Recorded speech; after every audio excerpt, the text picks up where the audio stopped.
kami ng Boracay. Okay. Saan tayo pupunta? Sige ulit. Ikaw na lang share mo. Other aircraft, we ask for your full attention to the cabin crew in front of you.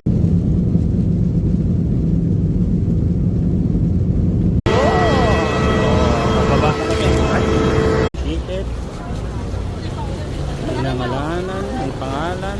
Sumakay kami ng van, papuntang port. Napakasama ng panahon. Umuulan ko kay bakit kami dito.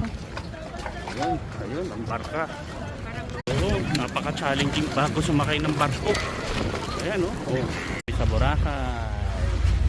Si Kikoy. Tawid ka na to. Okay. Mga turista, ayun yung dagat, tapos nandito kami sa